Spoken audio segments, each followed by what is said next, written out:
Okay, so I've gone back and forth where I wanted to start with this and kind of wanted exactly how I wanted to take this.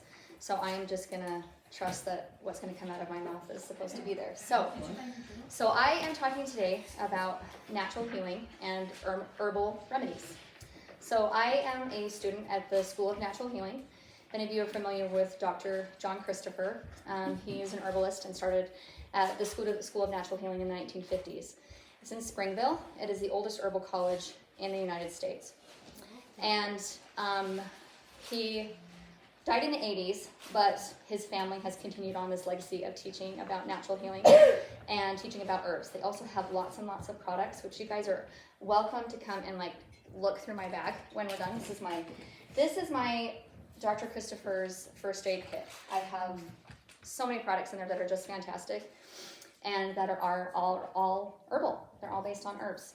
So you're welcome to come and look through that. So I am 2 months away from my certification to be a master herbalist. So it has been a fantastic journey. It has been the natural evolution of where I feel called to go in my life and what I feel called to do and to be as a healer and as a teacher. So with this, I have no desire to be a clinical herbalist. That's a whole different thing. I probably won't sit down with clients and do those kinds of things, but I feel called to be a teacher. You are your own best healer. You are. There is not a doctor on this planet that can tell you intuitively what you know.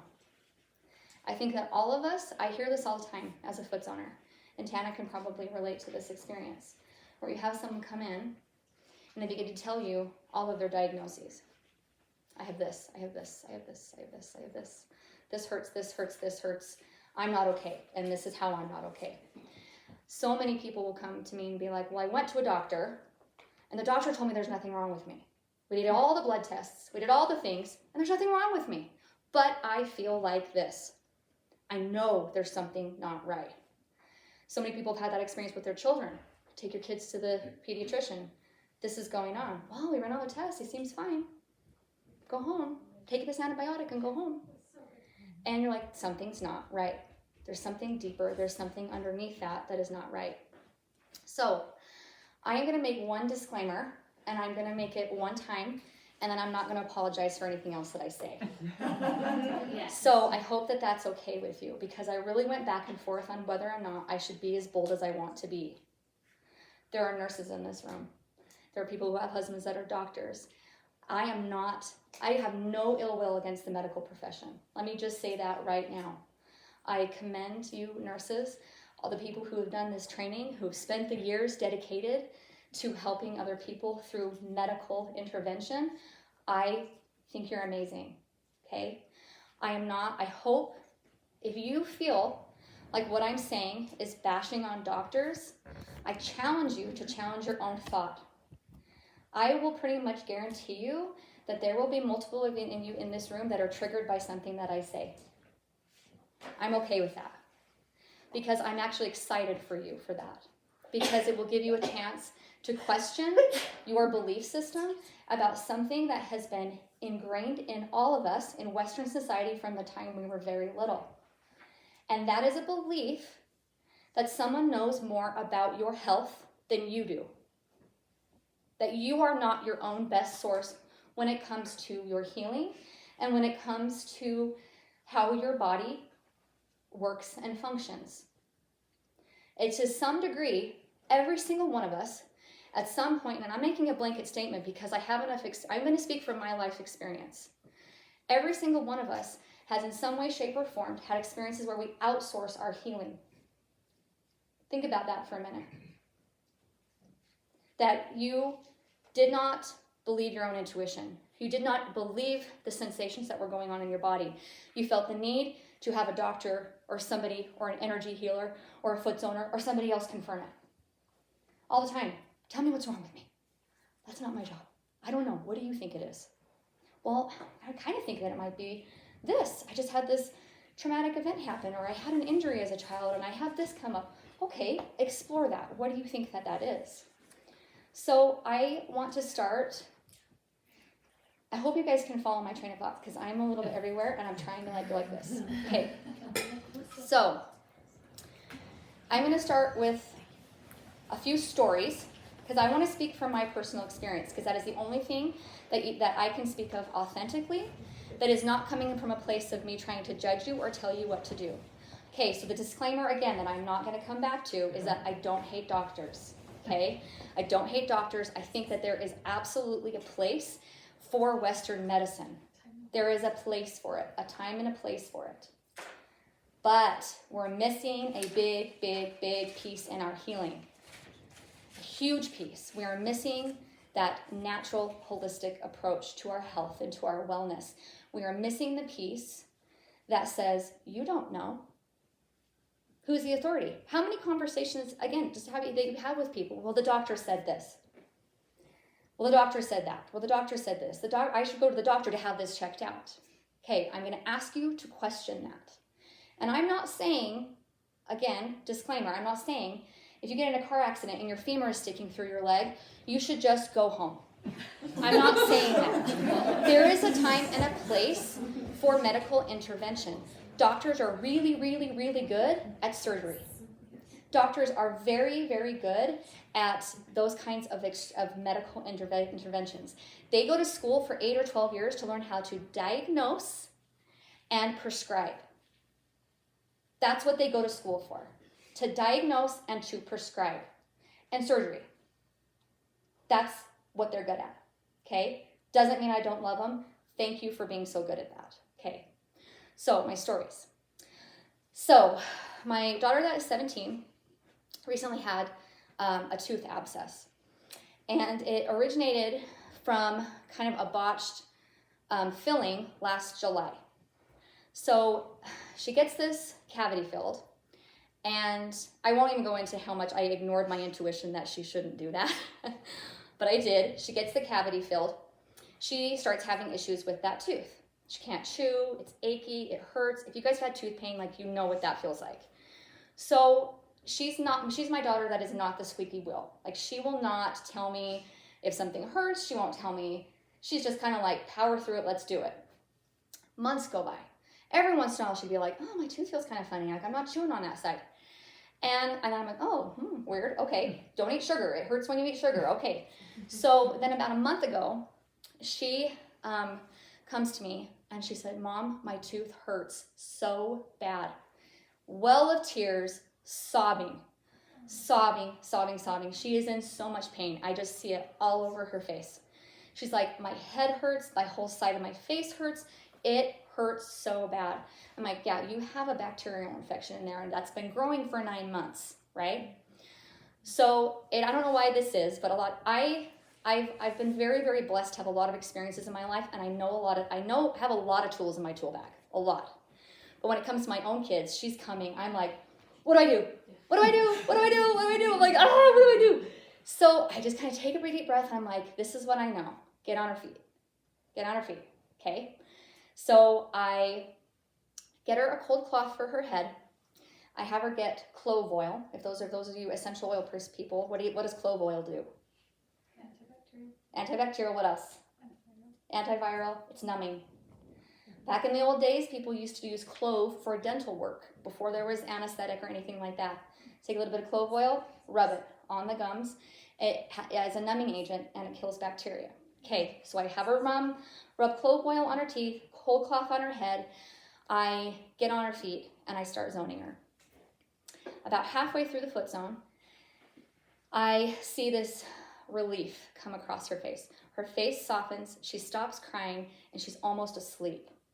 She went from completely excruciating pain to asleep within probably 20 minutes. Okay? I know where the signals on the feet. I know the holistic approach of how the foot zone works. Because what I could have done, right, is I could have just gone to the signals for the teeth and the gums. And I have done that, and there is a time and a place for that. But we know the body is as a system, as a whole, right? Everything is in concert with each other, working together. I need to zone the whole foot. I need to get the whole body system moving and flowing so that this pain can be relieved. So work on her nervous system, right? Because her nervous system's all flared up because she's in so much pain. Work on her feet, do all of that, send her to bed. The next day she wakes up, she's totally fine. She's like, I feel great. So I'm like, okay, 2 weeks go by, same thing. And this time I was like, okay, let's take you to the dentist and just see what he says. And in my mind, I'm like, I know exactly what he's going to say. He's going to say, you have an abscess and you need a root canal. So I take her in, and that's exactly what they say. She has an abscess. The only answer for an abscess is a root canal. Well, what is an abscess? Jamie, you worked in dentist. What's an abscess? It's infection. It's an infection. Can infection heal in the body? Absolutely. Why is it only the belief that teeth cannot heal from infection? The dentist even says to me, he says, well, we could put her on an antibiotic. And I said, will it help? Probably not. Why would I do that? He's telling me, right, it's probably not going to help. Well, does she have a sinus infection? No, she doesn't have a sinus infection. She has an abscess in the root of her tooth. And you're telling me that the antibiotic won't even do anything. So we're not going to take it. So take her home. I do the same thing. I get on her feet. I start using different oils. I make her a mouthwash with myrrh gum powder and raspberry leaf. These two herbs, raspberry leaf is a phenomenal herb. It's my favorite herb, and we'll talk about it a little bit. But it is astringent, which means draws out, right? Tightens pores. Astringent, tightens pores. It draws out. It's antibacterial. And like myrrh gum powder. Myrrh is an ancient, fabulous herb. It is absolutely, the vibration of myrrh is really, really, really high. It is great for tooth stuff and dental stuff. So I make her a mouthwash with that. And then I also make her an infusion, and you're going to learn this word. Infusion is basically just water, hot water, that you put herbs in, and it makes an infusion. So it's a tea, basically. So I make a really strong tea of comfrey. I can't even remember now what I put in it because there was something I didn't have. I think I put comfrey, lobelia, I put some clove oil in there and some peppermint. And there was one thing that I was missing. But I make it, and I soak a gauze pad, fold it over, soak a gauze pad, and had her sleep with it in between her cheek and her gum for about a week. I did that. That helped for about a week. Comes back. And this is what the dentist told me. He said, abscesses go like this, right? So they're okay for a while, and then they come back. And then the frequency of when they come back is more and more and more and more. Well, we didn't catch it soon enough. I'm going to say that what we did next was what needed to happen. But I fully believe in the power that if we would have caught this months ago, we could have healed the infection in her tooth. I know it. But it was too late. So she goes 3 days in a row where I am just like on her feet. I decide, okay, you do need some ibuprofen. I'm giving her some ibuprofen because the girl can't even like open her eyes. She's in so much pain. I'm on her feet. We're doing the herbs. We're doing the oils. All of those things. Day 3, still not better. So I'm like, okay, so call the endodontist, and he gets her in right then and does a root canal. And can I tell you what a miracle that was? It was a miracle. I trust this man. We've been to him before. I know he does good work. And the pain that she was that was relieved from that was significant. So because it was not caught early, any type of infection, you do have to catch it early. You have to be aware. And with any kind of herbal preparation, you have to be diligent. It took 9 months for her tooth to go from a healthy tooth to a completely diseased and infected tooth. Do you think that doing herbs for 3 days is going to heal that? Probably not. Sometimes there are things that are really fast acting and get to it. I'm going to tell you some things what you can do for strep throat. That strep will be gone in 3 days. I promise you. I've seen it lots of times. But long-standing infections, chronic illness, autoimmune disorder, you are not going to heal in a week. You have to be patient. You have to follow the process, and you have to be willing to learn from the process along the way. We are want an answer, want a fix right now society. We want it now. Pills are easy, right? This process of natural and holistic healing is an investigation into yourself. It is a rediscovery and a realignment with the cells and the molecular structure of your body and the earth.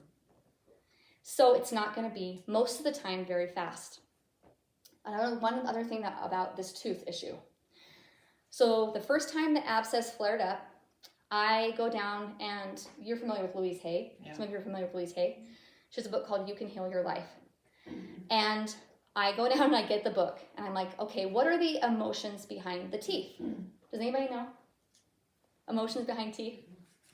It says the emotion behind the teeth is decisions. And I just start laughing because I know where my daughter is at in her life. She's a junior in high school. She's super passive. She's a go with the flow. What do you want to do? What do you want to do? I don't care, whatever. What do you think you're going to do after high school? I don't know, whatever. She's not very assertive in that way. She's very much like I was. I don't want to make waves. I don't want people to notice me. I'll just do what you want to do. So we've been talking a little bit more about decisions. And way even before this, what do you want to do after you graduate? I don't know. What are you thinking about? Do you want to keep playing softball? Do you want to do that? I don't know. So I go upstairs, and I just was laughing. I said, Ellie, guess what the emotion for the teeth is? And she was like, what? And I said, decisions. And she goes, oh my gosh, well that makes sense. And then it says root canal, chronic indecisiveness. Wow. I have lots of root canals, just in case. Chronic indecisiveness. Those of you who have had issues with your teeth, do you relate to that? Yes. Is that ringing true to you? Mm-hmm. So for the next week, I start thinking about my own experiences. This is crazy, at least to me. The same tooth that Ellie had all this issues with is the same tooth that I had issues with when I was her same age. I was a senior in high school, terrible, so a little bit older, terrible abscess, huge, it was so bad. Just face swollen, it was terrible.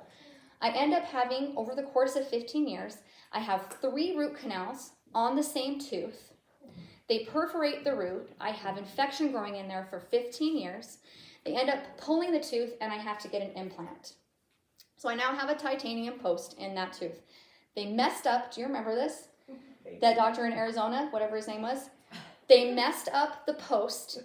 They're giving me a permanent fixture, right? Instead of the post going straight through the center of my tooth, it is too far towards the inside of my mouth. So then I have to go get a crown on it, and the dentist can't fit the crown. He's like, I'm like, I don't want a tooth on the roof of my mouth. Like, what the heck is going on? This is thousands of dollars and hours of pain doing this. Anyway, they're able to fix it and work it out, but he was like, we had to make it so thin on the inside, it's probably going to break eventually, and you're going to have to do this again, right? I'm like, okay. Just a few thousand, don't worry Just about a few $1,000s, don't worry about it. So this tooth is a symbol and a representation of where I was at in my life at that time. I did not know who I was. I could not make decisions. I was constantly outsourcing everything to everybody else. You must know better than me about what I should do. What about you? What do you think? What do you think? What do you think? And I had a lot of big decisions to make during that time, and it manifested in my tooth. So watching my daughter go through the same thing, I'm just like, oh my gosh. I will say that even though it ended in a root canal, the conversations that her and I were able to have over those weeks were phenomenal. And she's my one that, like, when I'm telling her something, she's like right there. She's listening to me. I know she's hearing me. She hardly says anything, but she's listening to me. And even me saying, what do you think? Does this make sense to you? And she's like, a little nod of her head. I'm like, this girl is getting it, and she's getting it deep, even though it's me just talking, right? So very cool experience. A little bit of natural healing, a little bit of know when to rely on someone who's good at that, whose job is to do root canals. And the intuitive process, realization, knowing how energy plays into it. So we're taking this little thing as a stupid tooth, and look what I gained. Look what she gained from that experience, from a whole holistic approach. I have a couple other stories, but I want to ask you, or tell you, the difference between holistic and natural healing. To me, the word holistic is a buzzword. We're all hearing about holistic, right? That's going around everywhere. So what does that even mean? And how does natural healing fall into that? To me, holistic is an umbrella, and natural healing whether it's herbs or oils or whatever, is under that umbrella, right, of holistic. Holistic means that, right, you're taking the mind, the body, the spirit, the energy, the emotion, and healing as a whole. And natural healing, using the use of herbs, is a part of that. So one thing that Dr. Christopher and his method in the School of Natural Healing has taught me is that herbs are not supplements. They're food. The way that they're packaged now, like this, is packaged as a supplement, and it has to be in order to get FDA approval. You are not allowed to say any kind of statement on herbal foods that say that they will cure anything. Dr. Christopher, if you don't know anything about it, I encourage you to learn a little bit about his life. He was a pioneer in getting herbs out there and promoting natural healing. He was in jail multiple times for practicing medicine without a license. He was always acquitted and always left, but it cost him thousands of dollars. He lived his life with not a whole lot of money, and was able to teach a lot of people. And finally, he stopped practicing clinically and just taught, because that was the only way to not be in jail. But, so natural healing is taking nature, right, the elements of the earth, whether it be plants or minerals, food, water, and using those to bring our body back into a state of homeostasis, back into a state of wholeness. The vibration of these plants is high. It is high. And I think about if you were to test like a pharmaceutical drug, whatever test you want, whether under a microscope or whatever, there's nothing moving. It's not alive, right? But you look at the molecules of water, you look at these herbs, you look at food, it's alive. We want things, we are alive. So in order to match the frequency of us, we need live things to enter our body and to nourish our body. It just makes sense, right? When you think about it that way. So another story I wanted to tell you really quickly. These are just simple things that have come up for me even just recently as I'm preparing for this. So maybe it was 4 or 5 days ago, I get a hangnail. I get a little piece of skin on the side of my nail, and I'm kind of a picker, so I pick at it, and it kind of rips down into my cuticle. Oh, ow, bleeding a little bit, no big deal. The next day, it starts to get tender, I touch it, it kind of hurts. The next day, even more. Probably takes about 3 days, and by the time I came up here when I was driving up here on Friday, the whole tip of this finger, and you can still kind of see, was completely swollen. My fingertip was so swollen. I woke up and I was like, oh crap. Because this red, I could see beginning to spread down my knuckle. I could hardly move my finger. I was like, oh crap. I should have done something about that. So then I was like, okay, what do I do? Because I know a lot about the healing, I know I have an infection, right? I know I have swelling, I know I have inflammation, so then I start thinking, what are the herbs that I know that are going to help with that? One of the main things is I need to get this infection cleared up because it's spreading down my finger. Any kind of infection can turn septic. Anything, a hangnail, anything can make you really, really sick. So I get garlic oil. Garlic is a fantastic antibiotic, anti-infection agent, antibacterial.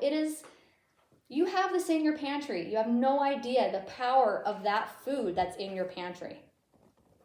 If you have garlic, cayenne pepper, and a little apple cider vinegar, there's almost nothing you can't heal. I'm telling you.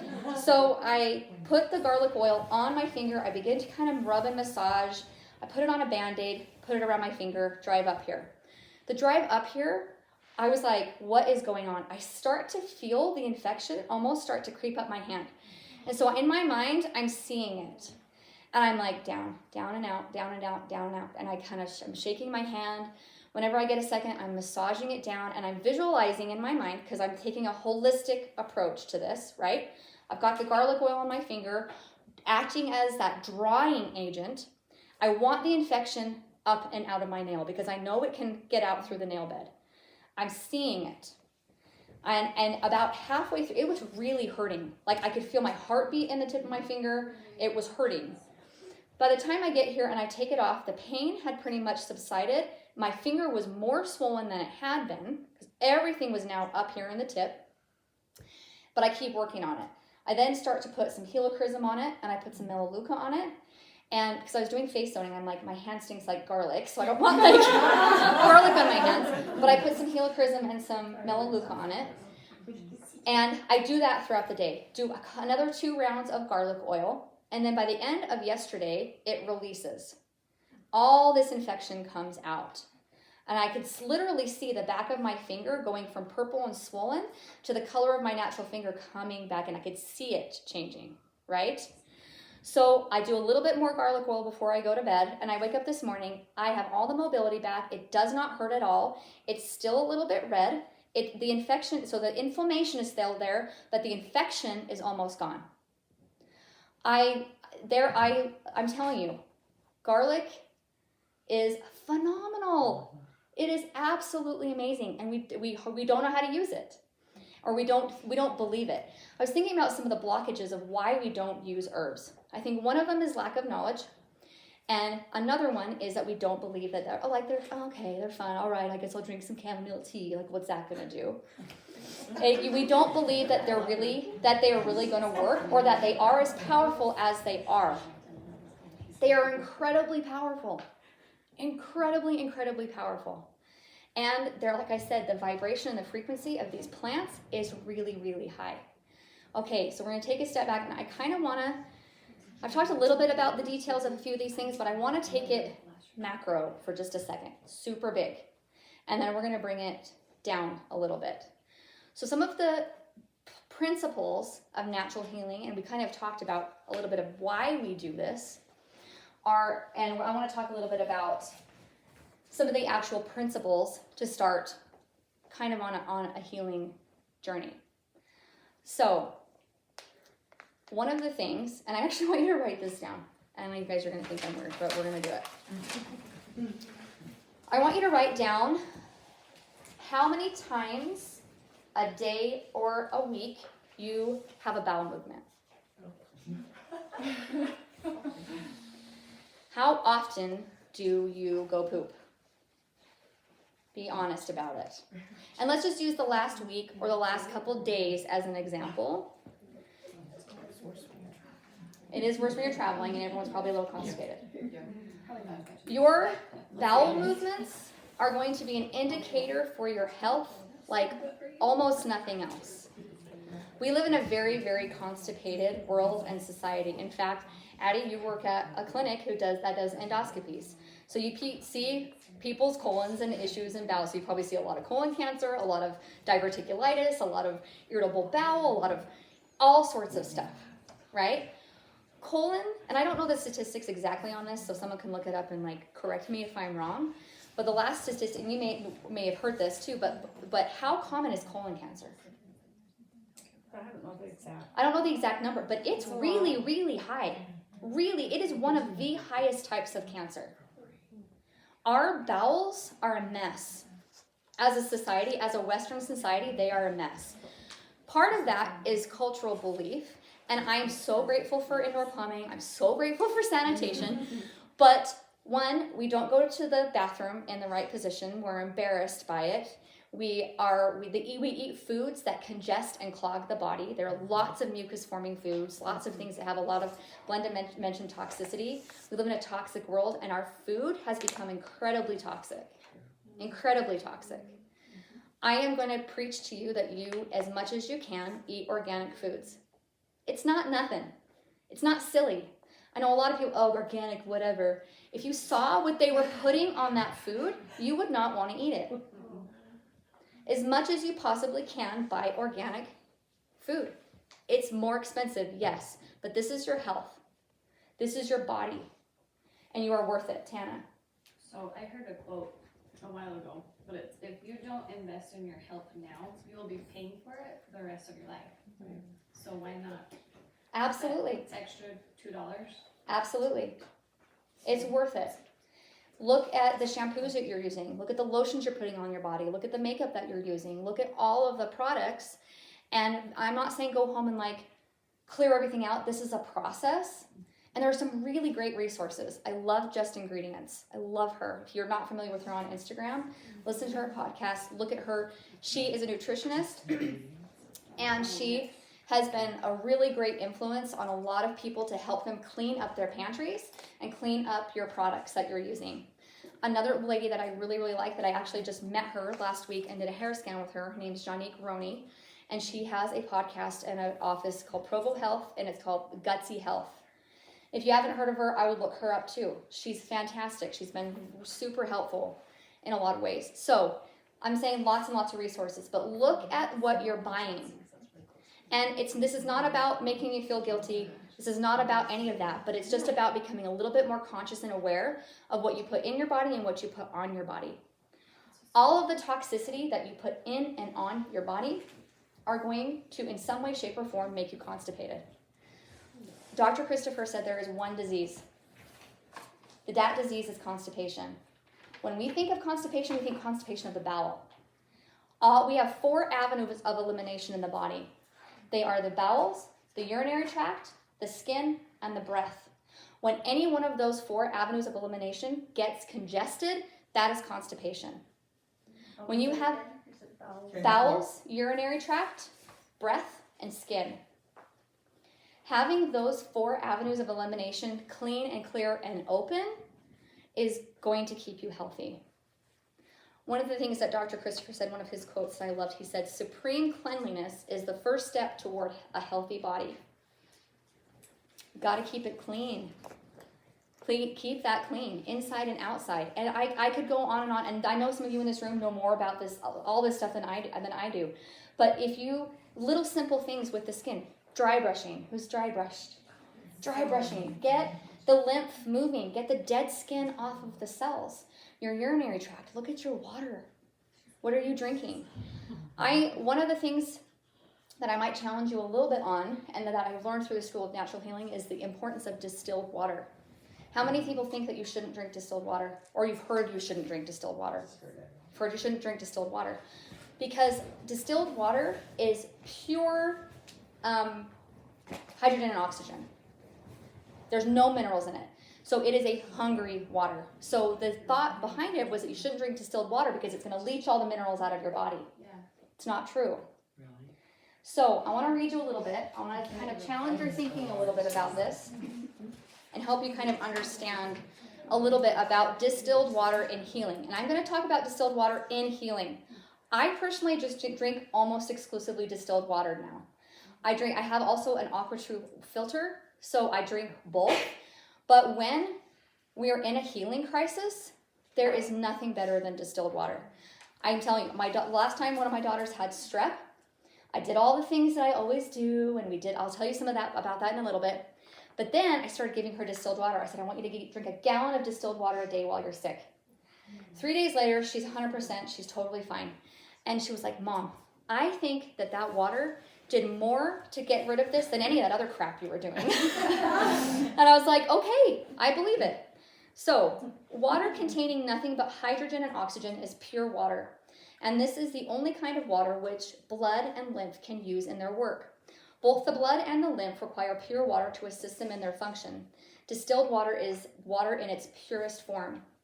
Distilled water leaches out only unusable minerals, not the ones that your body are already going to assimilate and to use.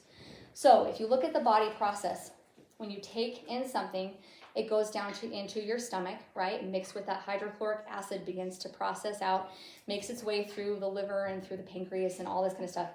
By the time it gets to the liver, it is the things that you can assimilate are going to be absorbed into the body. The waste material is going to either sit and get stuck in your body and cause constipation, cause hardening of the arteries and all sorts of other stuff, or your liver's going to go to work and your kidneys are going to go to work and help you to get rid of it. By the time it gets there, the minerals from your food and from your water are already being processed and assimilated into the body. So distilled water is not going to take anything that you need. It's going to take the waste. and help your body to flush that out. Distilled water has something inherent in it, and it's in the nature of it as a magnet, so to speak, whereby it can pick up these rejected and discarded materials and with the assistance of the blood and lymph, transport them to the kidneys for elimination of the system. So, distilled water and healing is one of the things that I have found that I'm like, this is so simple. And it has been fantastically healing for my body. And for when anybody in my family is in, especially in a healing crisis, it is not going to hurt you. It's not going to hurt you. It's only going to help you. So if you only, did you have something?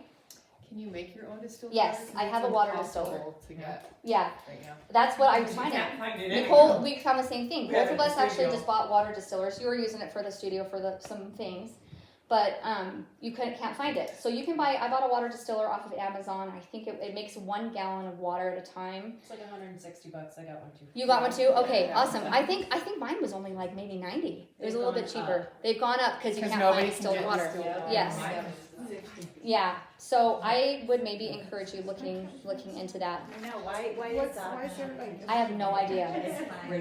I have no idea. I heard because a lot of people have to use distilled for their CPAP machines, so a lot Oh. of them are like stocking them. They, one of the stores told us they were having a problem with getting the jugs. The jugs. Okay. That makes sense too. Well, start getting your own. Yeah. Make your own. So if anybody in here, like you know someone, if you have kidney stones or gallstones or any, which are just a calcification, right? Any kind, Really? kidney stones, Yeah. she should be drinking lots of distilled She water. does. So anything that is in the body that is a calcification or a hardening, gallstones, liver, kidney stones, hardening of the arteries, calcification in the body, distilled water is going to be so important in your healing to flush and clean and clear that out of the body. It's so simple. Flood your body with good stuff. What about gallbladder stones? All of that. Because that's the same thing. It's that same kind of material, that calcification. So distilled water is going to be really helpful for that, for sure. Yeah. Is the reverse osmosis distilled water? No. Okay. It's not the same thing. It's still good. I think with water you go good, better, best, right? Tap water has a lot of crap in it that we don't want. We don't want fluoride. It's a neurotoxin. You don't want that in your body. It has a lot of like pesticides and all sorts of stuff in it. So, I mean, good, better, best. And then, my AquaTrue, I think it filters out like 200 or something contaminants in it. Mm-hmm. But it's still not distilled. So distilled, right, it boils. The steam collects, and then from that steam, it's dispersed down into the other container. So that's the process of distillation, right? And what's left is disgusting. And Is it? I don't think it's gross. Oh no! Oh, not the water. Left over. Do Yeah, you yeah, just yeah. take water out of your tap? Is Yes. that how you do it? Yes. So my distiller too, you have to clean it every single time because it will leave a calcification and a residue in there, and you can see what was in that water. You're like, oh crap, that was gonna be in my body. Is it hard to clean them? No, No. no. Vinegar and just. Yeah, or mine came with like these descaling solution, and you can put it in there every once a week or something and boil it and clean it out. Anyway, so it's just kind of become part of my natural everyday routine. And doing these kinds of things, like I said, it's starting to integrate things into your life that now you do it because you know it's important. Okay, you haven't always.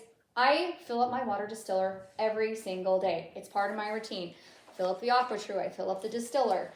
This is what I do now. It's now become part of the routine of what I do. So there are little habits and changes as you do this are going to need to become part of your life. Candace. What's your aqua for? AquaTrue. It's the aqua and then TRU. And there's lots of other ones. Like I have a friend that has a Berkey, if you've heard of those. They're fantastic. They're a really great water filtration system, and they're big. It sits on her counter. What does Just Ingredients use? She uses the AquaTrue. That's where I found that from Is her. it big? Is it just on your water No, bottle? it's not huge. It's like this. Okay. It sits on the counter. So do you do both? I do both. Same water. Yep. Tap water goes into both, and then the AquaTrue filters it, and the distiller distills it. Okay. So sometimes I just use them for, like I've been doing a lot of like sourdough bread, and my friend that taught the class said don't use distilled water in your sourdough start when you're feeding it. So I use my filtered water and my bread for my sourdough start. So And like I'll drink both. I don't drink just exclusively distilled water because I'm not always home, right? But especially when you're healing, that is a really, really important component to add. Just you're drinking like a gallon of that stuff or more a day. Okay, so I want to talk a little bit about juicing. So one of the, and you guys can look through this if you want. It's the 3-day juice cleanse program by Dr. Christopher. I am not trying to tell anyone to go on a diet. My feeling about weight and about food has completely shifted. Completely shifted. It is not about a diet. It is not about weight. It is not about temporary results. It is about healing. It is about healing your body.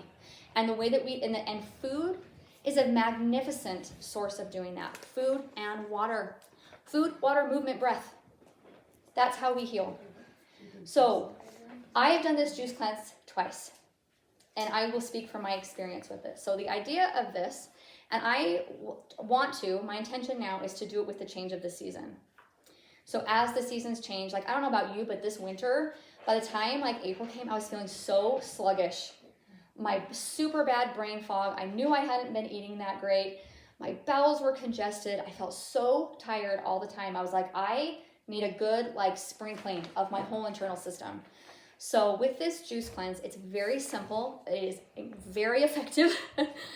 You start with, and you can read this if you don't want to write this down, but it's 16 ounces of prune juice in the morning when you wake up.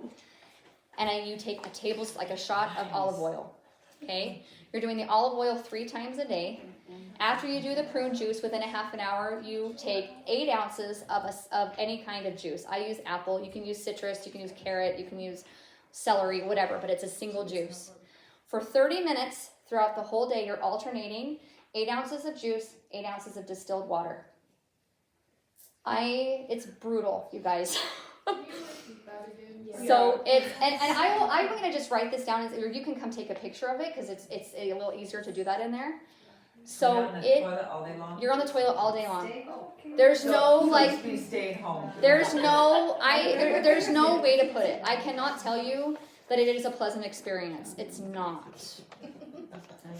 But what I will tell you, I was not hungry at all the whole entire time. When I would wake up in the mornings, I would sleep better than I've ever slept before in my life. Wake up and I'm like clear-headed and ready for the day. Then it wouldn't start. Probably about the middle of day 2, the intense cramping with the juices was gone because I was almost like completely emptied out. And now what I'm doing, what the intention is behind this and why it is so intense is you are replacing mucus and acidity in the body with alkalinity. Okay, you're changing the pH of your body. Disease and infection love acidity and mucus. That's what they live in. That's what they feed off of. The alkalinity, as we're replacing it with that water and with that juice, you are so clean. There is no terrain for an infection to start, to feed from. There's a whole discussion that we can have here that I won't go too deep into on why you get sick. Is it inevitable that you get sick? Yes, there are lessons in sickness. I think especially chronic sickness. There are lots and lots of reasons why you get sick. Gut health is a huge one. But some of you, all of us, came here with our own DNA blueprint of hereditary things that we inherited. My dad had kidney cancer. So I know from what I have felt into my kidneys and starting to talk to them, and I've also known because I've had my irises read, which is a whole other thing. I came to this earth with kind of weak kidneys. Is that inevitable that I'm going to get kidney cancer? Am I going to suffer from kidney stones my whole life? I just better throw in the towel. That's what I came with. That's the lot I was given. I'm a victim. I have weak kidneys. What am I going to do? Absolutely not. So you have your heredity, what you inherited, what you came here with. Toxicity is a huge one. We live in a toxic environment. Environmental factors are huge. Do you spray your lawn? Do you get your bugs sprayed in your house? Do you have a ton of electronics in your house? Electromagnetic frequency poisoning is a real thing.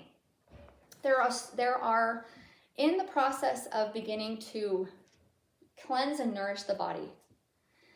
It is a process of cleansing and nourishing. Fasting is fantastic.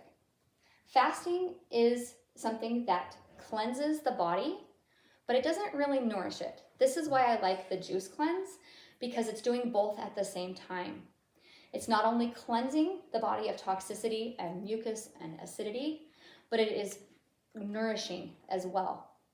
One of the other things about the process of cleansing and nourishing your body is the spiritual benefits of it. Who has had experiences with fasting that have just opened up and enlivened your spiritual eye? Right? And the amount of clarity that comes to you when your body and your vessel is clean and clear is phenomenal. If you are at a place in your life where you are stuck and you don't know what to do next, or you need inspiration, or you're just like, Heavenly Father, please give me the download, like give me something, fast. Fast. Or do a process of cleansing and nourishing the body. Get the crap out so that you can hear. Yeah. So, do you know much about like long-term fasting with just water, like drinking water? I don't know a lot. I haven't had any personal experience with that. My husband did a 14-day only water fast once. 14 days he did it. That wasn't his intention, but watching him in that process of doing that was pretty cool. He learned a lot from it. During that time, he actually had an appointment with our chiropractor. I think he was on day 8. And he was like, am I okay? Am I okay to keep doing this? And he was like, yeah, you're okay. You're okay. He's a bigger guy. He can handle it. He doesn't have like I get really lightheaded if I don't eat. I have naturally very low blood pressure. So like me, even sitting down and standing up, sometimes I'll get dizzy. So I'm starting to learn a lot more things about what I need to have that not happen. He wasn't like that. So his body could handle it. But I don't know. I know it was a very spiritual experience for him, for sure. And I would say with any of this, you don't go to the most extreme thing first. And this is a little bit of a beef that I have with Western medicine in general. Antibiotics are harsh. They are harsh. They are not nothing. They kill your good gut bacteria. And did you know, and I learned this from Gutsy Health, from Provo Health, if you're familiar with her, when I was doing an interview with her and she was asking me all sorts of questions and we were looking at my hair scan, and she said, how many times did you have antibiotics as a child? And I was like, I don't know, maybe 10. And she was like, 5 is excessive. How many people have had antibiotics more than 5 times in their life? That's excessive. Your gut bacteria has been damaged by that. So every single time, and you don't have to believe me, okay? Every single time you take an antibiotic, you weaken your immune system. Every time. So you are more susceptible to infections. You are more susceptible to chronic illness if you take antibiotics regularly. Is there a time and place for them? Absolutely. Absolutely. Should they be used for like anything and everything? A lot of times, in my experience, when doctors don't know what to do, they just give you an antibiotic, right?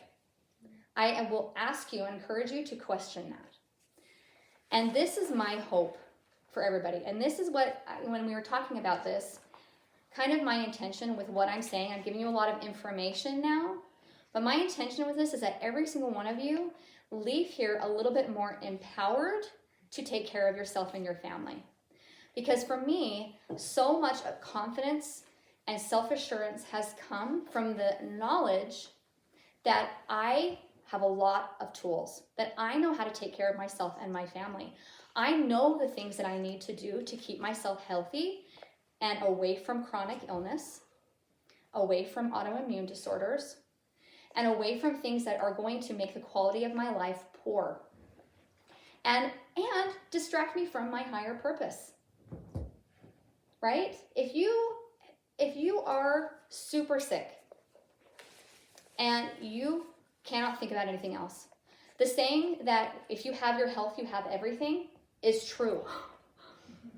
It's true. I mean, you don't have to raise your hand, but how many of you in here have personal experience with cancer? Have personal experience with like an autoimmune disorder or even like severe depression where it just knocks you flat? and you can't do anything else. So you're not thinking about your higher purpose, right? You're not thinking about all these amazing, wonderful things that we've been talking about. Your health is foundational. Your health is the root of all of it. If you want to look at the chakras, if you want to look at that ascending energy, that foundation is your health. We have one body, and we know that our spirit is eternal. We know that we will continue on forever and ever and always. Absolutely fantastic. You have one experience in this body. Let's take care of it, right? This is the foundation of your life and of your health. So the relationship, and I kind of want to go back a little bit to what that question was, how often do you eliminate? The relationship between elimination and health is your first indicator for everything. And it is so, so, so important. Most people don't have a bowel movement every day. Most people are constipated. If you were sitting on the toilet for a really long time, like just to squeeze out like a nugget, who was even said that? You did? Like, did you say that? Did you say that? Who said that? You said that. Did you say that? I don't know. Somebody said that. Somebody said that. I will say it. Okay, Nicole said it. I'm going to say you. You said it, Catherine. No. And okay, I'm sorry that's gross. But I'm just saying. Squatty potties are great. Squatty potties are great. But if that is an indicator of like a lot of things that are not going right. If you are not eliminating, all those toxins are just sitting and festering and breeding inside your body. You got to get it out. One of the things that I read this the first time and I was like, oh, you're kidding me? Dr. Christopher in the School of Natural Healing say that you should go 3 times a day. What's that? 3 times a day. Food comes in, stuff comes out. Watch your animals, right? Watch your dog, watch your cat. What do? They eat. It starts to enact the digestive process, gets that peristaltic motion, gets the hydrochloric acid moving. Within 10 minutes, my dog is knocking at the door. I got to go out. Right? We don't do that. We don't do that. It's how long from the time you ingest food to the time that particle is out. For most of us, it's a long time. It's a long time. That stuff is, if you are gassy, if you are bloated, if you are all of those things, that is fermentation. That's happening inside your body, which is making you uncomfortable, maybe stinky, maybe like constipated, all of those things. So a healthy system is one that eliminates. Cells die when they don't eliminate in the body. You stop eliminating, you die. It's just how our bodies are designed. So what is the difference between a wholesome food and a partsome food? I'll use that word. So a whole food, right, is you go out to your garden, hasn't been sprayed with anything, pull it up from the earth, it's in that natural, organic state. That food is whole. And everything in a box is just parts, right? Even like your little, your wheat thin crackers. Oh, it's made of wheat, right? What has been the process to get that grain from the earth into the factory, into the process, into the cooking, and add the preservatives so that it doesn't rot in the box the time you get that little thing. Let's think about that a little bit more, right? So foods that are only in their parts, their partsome form, are not going to be as nourishing, right? They are not going to feed our body. They are not going to feed our soul, and they have a great potential to make us sick. So, like I said, I am not an advocate of one specific type of diet, but I am an advocate for you to start to think about the food that you put in your body. Is most of the food that you put in your body in its wholesome, natural, alive state? You are alive. You have living, moving cells in your body. You have bacteria everywhere. That's fantastic. You have viruses on you all the time that have a purpose. You need things that are alive to ingest into your body. So it's not about losing that weight. It's not about any type of diet. It's not, and I don't care if you love keto or if you love macros or if you love whatever. But is the majority of the food that you're ingesting alive and nutritious? As I've begun to pay attention to more to how food feels when I eat it, my desire to have things that make me feel like I have brain fog and fatigue and bloating is lessening. I still have a lot of addictive tendencies with food, and we do, right? We are addicted to that. But I've been noticing that when I eat things that are whole, I feel better because they're alive. As you are cleansing the body, if you feel so inclined that you're like, after this weekend, I need a good cleanse and flush of my system, some of the things to remember, as well as distilled water, and maybe you want to start it with a juice, or maybe you just want to kind of only eat whole foods, is that eggs, dairy, animal products are mucus forming in the body. I'm not saying don't ever eat those things, but I am saying if you are trying to cleanse, then anything that is mucus forming, sugar, white flour, anything that is mucus forming in the body, you don't want to put in. It's not going to help you cleanse. It's not going to nourish your body. So being really mindful of those kinds of things. Some of the things, and I kind of want to like take it down a little bit more. Cleansing and nourishing, just think on those words for a little bit. Think about what that would feel like in your body. And think about the current things that your body is going through.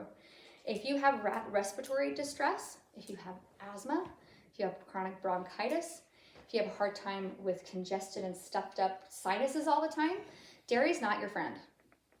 Dairy's not your friend. And see what that feels like. Just experiment with it. Give yourself a week of what it would feel like if you eliminated dairy from your diet. If you went to nut milks, if you went to, or whatever. I personally, when I do buy dairy now, I buy raw. So I have found a place that sells raw milk, raw cheese, and raw butter. It is expensive. It's $11 a gallon for milk. But even though it is still mucus forming, and I would say if you are in a healing crisis, still don't even drink that. It is alive. So it is still, my daughter who really has a bad lactose intolerance, she can drink raw because it has that good gut bacteria in it, and it doesn't give her cramping, it doesn't give her bloating, it doesn't make her stomach hurt. So there are lots of alternatives to that. Some of the things that you probably have in your pantry right now that are incredibly healing that you never even thought about are cayenne pepper, garlic, apple cider vinegar, blackstrap molasses, which who has that, but you might. Yes. Apple cider vinegar, molasses, and olive oil. A couple of things you probably don't have in your pantry that are incredibly healing are wheat germ oil and kelp. Any kind of seaweed. So we'll talk a little bit about those things, and maybe you can just start putting these into your pantry and finding ways to use them. So cayenne pepper is mildly, yeah, Nicole. I just want to know your take on sugar. Hey, well, I love it. You know, when you come to, and when they make those beautiful, amazing brownies Yes. that I ate all the time. Yeah. I mean, do you do it now and again? Oh, Or are you I still eat completely I still sugar-free? eat wheat. I am not up here as an example of like exactly. I do. I love sugar, right? It's comforting, it's yummy, it's tasty, but I'm addicted to it. I don't have a healthy relationship with it. And it doesn't make me feel good.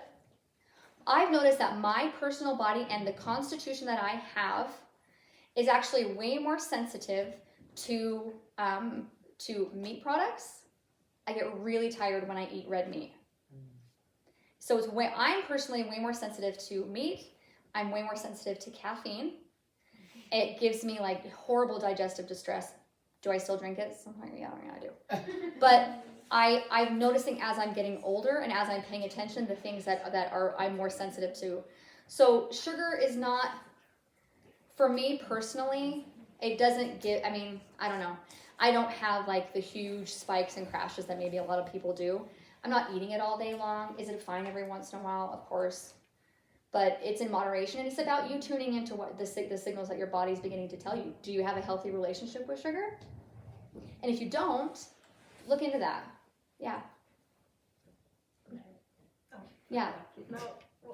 Yeah. I just wondered what your take was on like probiotics and digestive enzymes. And I think that most of them are not worth your money. I think that there are a few brands that are really, really good, that have a good, diverse properties to them that are really good. If they're like encapsulated and they're just on the shelf and not in the fridge, don't bother them with those. I like liquid probiotics. One of the absolute best probiotics is the juice from sauerkraut. Oh, I love it. That smells like, So you know. the difference between, so I will tell you, if you have gut issues, if you have rheumatoid arthritis, chronic inflammation in your body, fermented foods are going to be your best friend. Kimchi, sauerkraut, even fermented veggies. I took a class on fermented foods and we came away with a jar of fermented veggies that we did ourselves, and I put carrots, I put cauliflower, I put, what else did I put in there? You know, anyway, a whole bunch of other things, and you brine it. It's a brine. So pink Himalayan salt and water.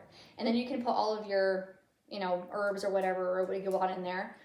And then you have to have, my friend bought these from a brewery in Ogden, and they're airlocks. So it's a seal on top of like my mason jar, and it's this little tube on top that's an airlock. So it lets air out, but not in. And that's how fermenting happens. Takes anywhere between 3 to 7 days. And if you want to look into it, there's YouTube videos. I have a great resource if you ever want to take any classes on that. My friend teaches phenomenal classes on fermented foods and sourdough bread. Kefir's another one. She makes her own kefir, kombucha. we make our own kefir. All you need Yep. is milk. Exactly. You make your own kefir. You need the bacteria, and you need the. We've probably gone through like 5 stomach flus. Mhm. Everybody in the house has had it. I'm the only one drinking the kefir, and I'm cleaning up and everybody. Fantastic. That bacteria is really, really great for your health. I would say probiotics, that if you can get it from a plant-based source, if you can get it from food, it is going to be able to assimilate in your body way easier than a pill. So think about the difference when you take something in, the difference between the body accepting it and assimilating it.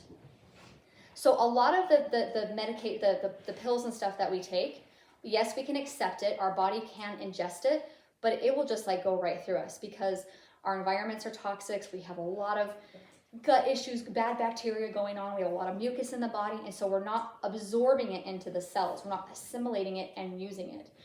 Plant-based sources of probiotics are fantastic. They're fantastic. And you can get used to how they taste. You can. If you don't like that sour, briny kind of a taste, My protein shaker. mix it with your protein shake, something like that. Is pickled food the same as fermented No. food? Pickled is vinegar. Yeah. A fermentation is a brine made from salt water. So let's talk about cayenne pepper for a minute. Cayenne is mildly laxative. It is a blood purifier and a stimulant. It aids in rebuilding organs and the circulatory system. It will stop bleeding like that. My brother, when he was about 7 years old, he was at my grandpa's house, and my grandpa had all sorts of stuff out on his side yard. Well, he had a big machete. And my brother's like, with the machete, swinging around, right into his knee, like to the bone, split open with this machete. My grandpa, who he has passed on, but he has been hugely influential in why I love this stuff. He comes outside with a bottle of cayenne pepper from the kitchen and just dumps it in there. Bleeding stops like that. And they're able to take him to the hospital and get it sewn up. And it doesn't sting. Oh, it'll hurt. Oh, yeah. Oh, yeah. Oh, no. In fact, I have a tincture of cayenne. Any of you who want to take it, you are welcome to do it. Put 1 drop on your tongue and just notice what happens. You will be fascinated. Is this like liquid? This is liquid. It's a tincture. So a tincture is an herbal solution that you infuse into an alcohol base or a glycerin base. What did your grandpa have? He had pepper. He had the powder. Powder. Well, you said, yeah, from the kitchen. He had powder. Oh, yeah. Cook with. Yeah. So cayenne is a fantastic thing to do in emergencies. If there is so many stories that I've read, I'm going to say I don't have personal experience with theirs, but lots of stories that I've read in all these books that I've read.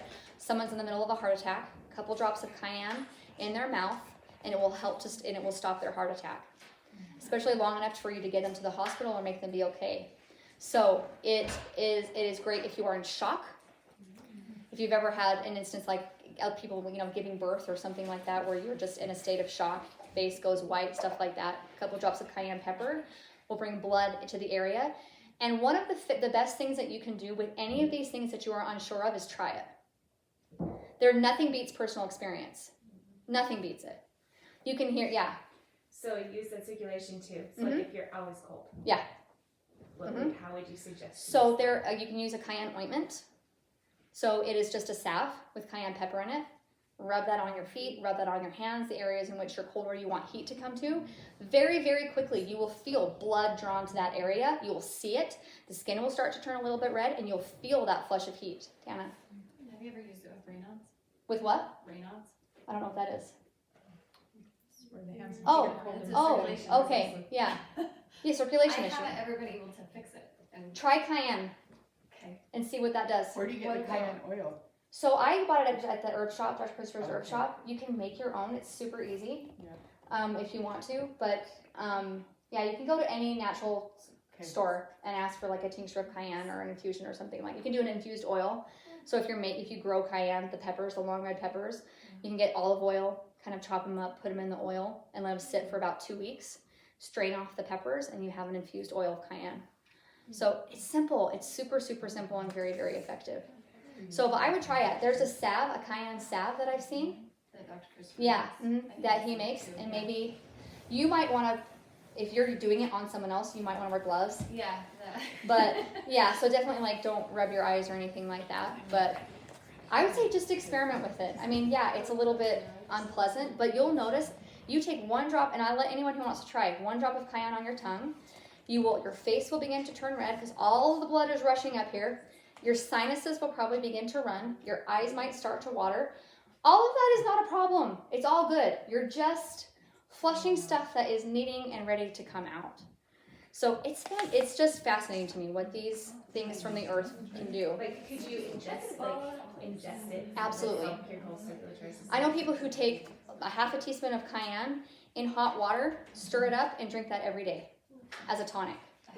What? Teaspoon? Like a half a teaspoon of cayenne pepper in hot water, stir it up, drink that every morning as a tonic. If you have issues with circulation, then With lemon and honey. good with lemon and honey. Put a little bit of that in there. My mom used to make it with the sore throat. Yes, it's fantastic. So great. Because anywhere that is sick or congested, right? So if you have strep throat, tonsillitis, anything like that, you want to bring blood to the area because blood is healing.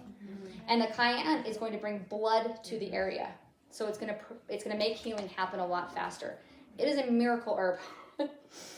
Next time you put it in your chili or whatever, be like, do a little extra. Just take note and know what that does for you.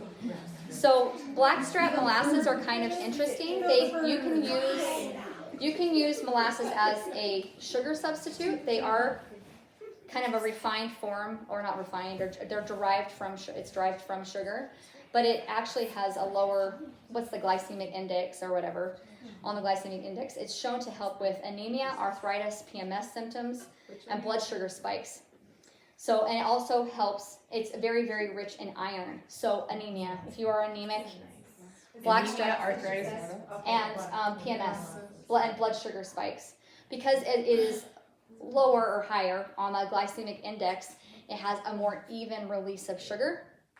So you're not going to get those big spikes from molasses like you would another source. And again, very, very high source of iron. So if that's something that you have issues with, that's a good thing to do too. It's really, really great for kids. It's also very, very high in calcium and potassium. So apple cider vinegar, it is a medicinal food. So it is made through a fermentation process of apples, and you get that good. I think they put yeast on it and let it ferment for a really long time, and then that good bacteria is incredibly healing and medicinal. I think apple cider vinegar is great to do like if you have issues with your skin, if you have psoriasis, eczema, or just boils, anything like that, or if you are doing a cleansing process and if you are sweating a lot, put a little apple cider vinegar on a cloth and wash the body with the apple cider vinegar just on a cloth to get all those toxins off the skin that you have just released from the body. I like to put it in like a bathtub. So you can do your bath with like a little bit of olive oil and apple cider vinegar. So it will kill the bacteria. The olive oil is drawing out all of those kinds of things.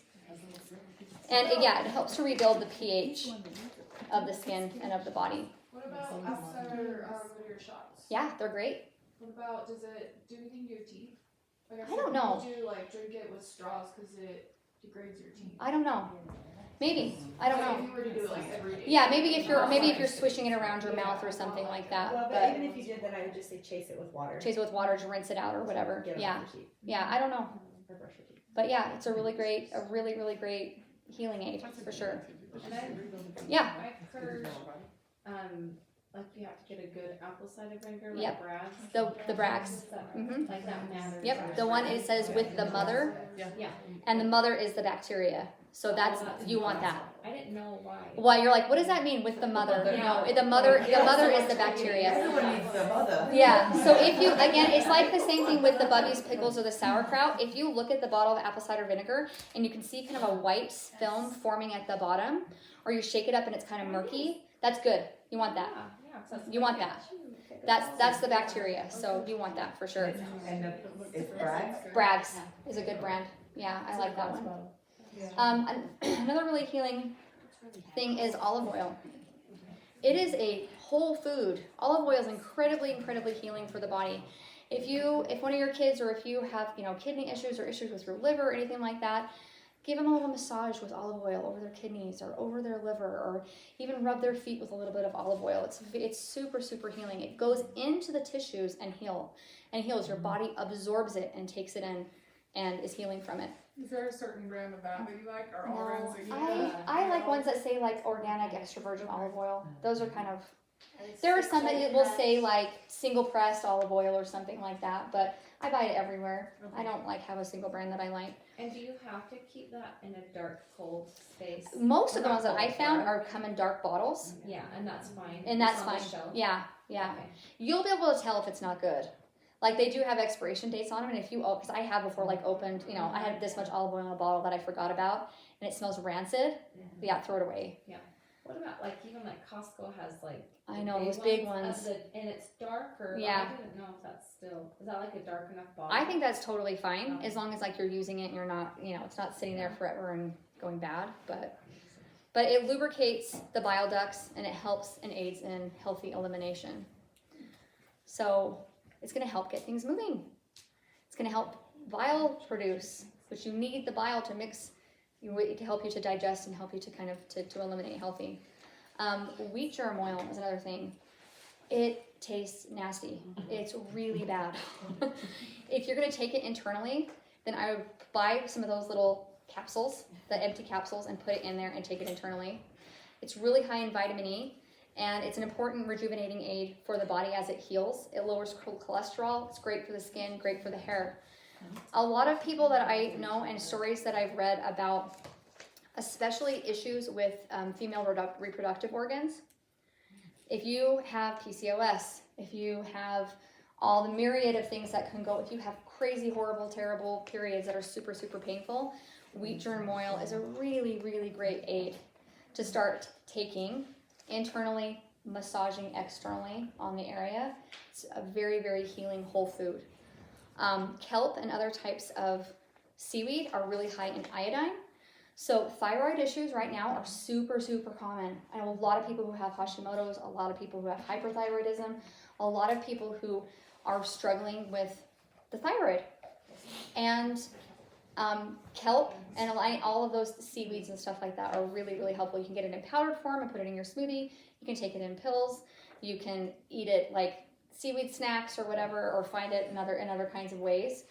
We are so blessed to live in an age and stage. Yes, we live in a toxic world, but we are also so blessed to live in a place where all of this stuff is available.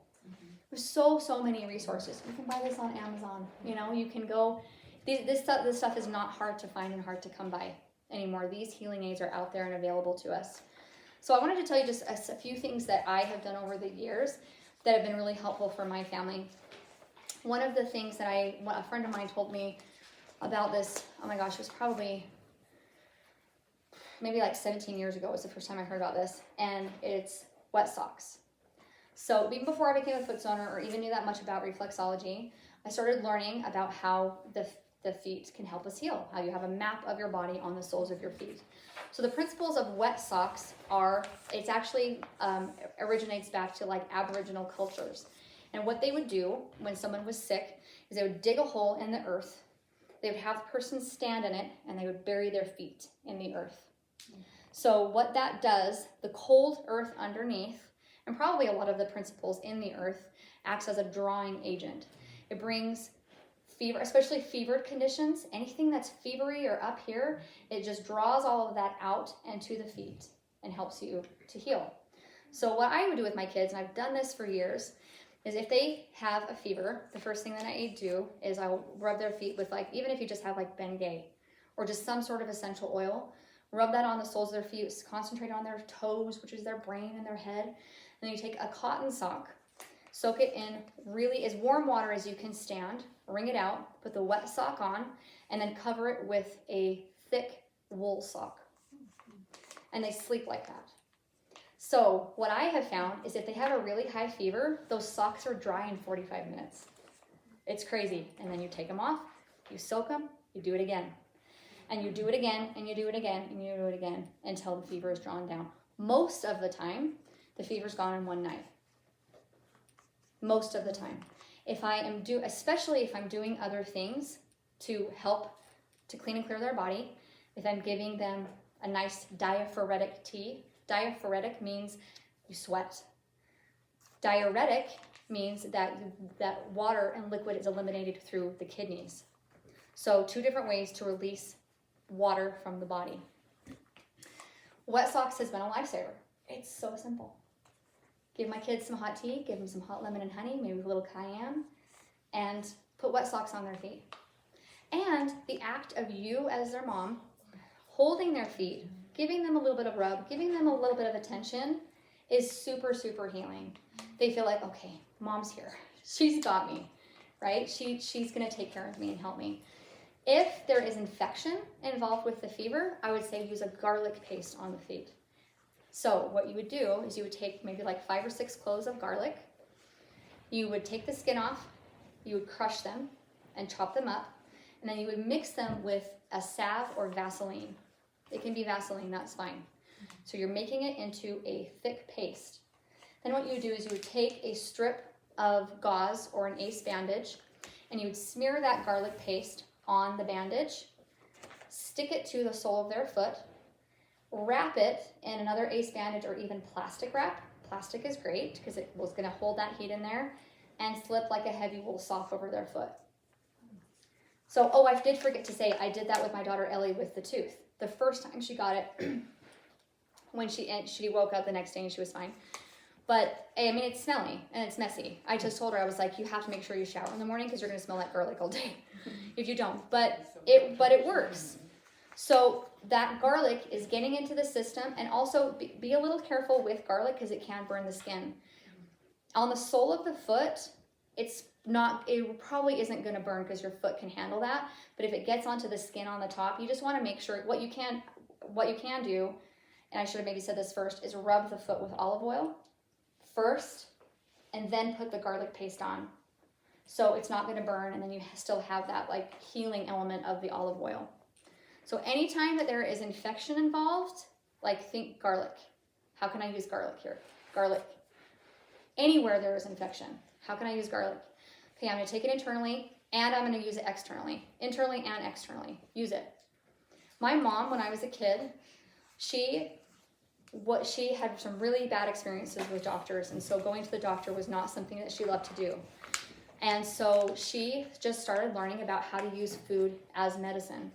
And what she would make us do is if we ever had a cold or a cough or whatever, she would crush a bunch of garlic, mix it with a little bit of butter, put it on a saltine cracker, and have us eat that. She would also slice up oranges, make us eat the orange, and make us eat the white part. That has the highest concentration of vitamin C in it. So that was my healing regimen for a lot of it. Obviously, I have had antibiotics and stuff like that, But for colds, flu, strep throat, those kinds of things, she's like, here's your garlic and here's your oranges. And here's your hot lemon and honey. Hot lemon and honey was one of the things that we did a lot. And so some of the common things that your kids are going to complain that we all have had dealt with are throat issues, right? Congestion and coughing. And some of the things that I've done, I probably haven't used, and might have one daughter who gets chronic strep throat. And the last time we were at the doctor, he was like, oh, she probably needs to get her tonsils out. And I was like, oh man, tonsils are important. Tonsils are part of your lymphatic system. Tonsils are part of your immune system. You need them. And they're the first line of defense. Your saliva is the first line of defense, your tonsils are the second. So as food and stuff mixes with your saliva, it has antibacterial properties and it will kill an element and a level of the stuff you're ingesting. Gets to your tonsils. Your tonsils are the next line of defense before things are ingested and go down. You take the tonsils out, you're removing a line of defense. And your body will suffer in some shape or form for it. Can you live without them? Obviously you can. But they're not just nothing. So think about that if you have a kid that's like, we need to get these out. So, throat stuff. This is what I have found to work. When my kids have, and even if I'm seeing white spots, if you're seeing white spots and you start to panic, oh, we need an antibiotic. Take a step back.